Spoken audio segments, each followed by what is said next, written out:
Hey all, I've been struggling a little bit with some keyboard shortcuts in Visual Studio Code, so I thought I'd make this just to show you one that I found that's been really helpful of late, and a few more that I've got as well.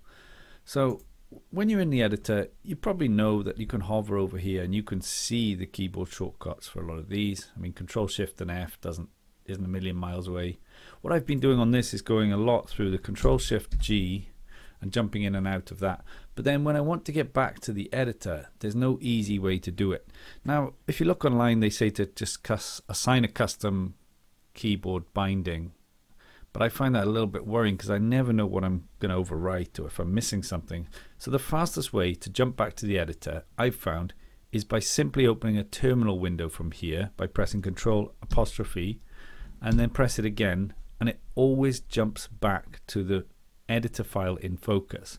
So if I do that again, I'll show you. Let's say I go to Control Shift E to jump to Explorer, and then I can go up and down, whatever. I go to another file.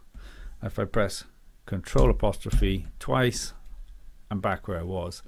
Now, if you want to get between these tabs, you've got a lot of crossover from modern web browsers. So for instance, Control Shift Tab toggles to the next tab or between the two, but if you keep pressing Tab, then you can see where you're going, and you can see this pops up at the top, so you can just keep going through it if you want. Now, for instance, Control Tab then toggles through between the last used tab or file in the editor and the one you're in, so you just press it, Control Tab, just like on a web browser. But you can see the list pops up, so if I keep holding Control and just press Tab, I can do that.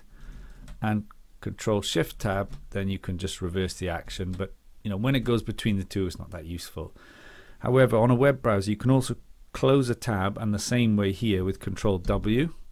So that's just close that tab. And there's lots of little things. If you look at web browser shortcuts, you'll find quite a few more that actually translate. So that's quite nice. Control backslash to split your tabs, and then if you want to go over, you can press, I think it's Control and 1, yep, and then Control and Tab, so you can do that. Control P is also a nice one because then you can search files. So if I press Control P, you can see them pop up, so you get a full list of the type of the names of files. If I keep holding Control all the while, by the way, and I press P, I can toggle through them. So I can open that one, and I can open that one, for instance. But I can also then, if I do Control P, and then if I put the arrow as well, I can get to the function search, so I can do all the commands I need to search for as an alternative to doing Control Shift P, which does that as well. Another nice one is Control Shift and P.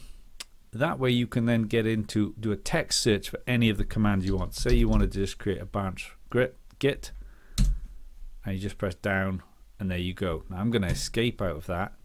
Escape from there goes back to here, but remember, let's say if I was in find mode, escape for some reason on mine doesn't do it, and apparently that was supposed to be jump to editor, just doesn't work for me. So again, I'll do Control apostrophe apostrophe, just opens the terminal and closes it, which is fine. Terminal's harmless enough.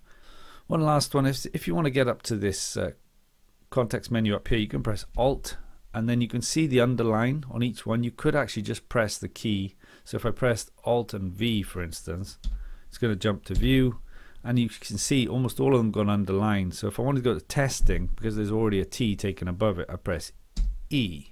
Well, I've got to press E again because it's the second one. But you can see that underline is actually really helpful. Maybe I'll escape out of that, and escape again takes me back. Hopefully you start to see just how quickly these things can come. There's innumerable keyboard shortcuts you can use, but these are the ones I use all the time, and I hope you found it useful. These are the ones I use all the time. Now check out my video here for more, and I'll see you over there. Thanks.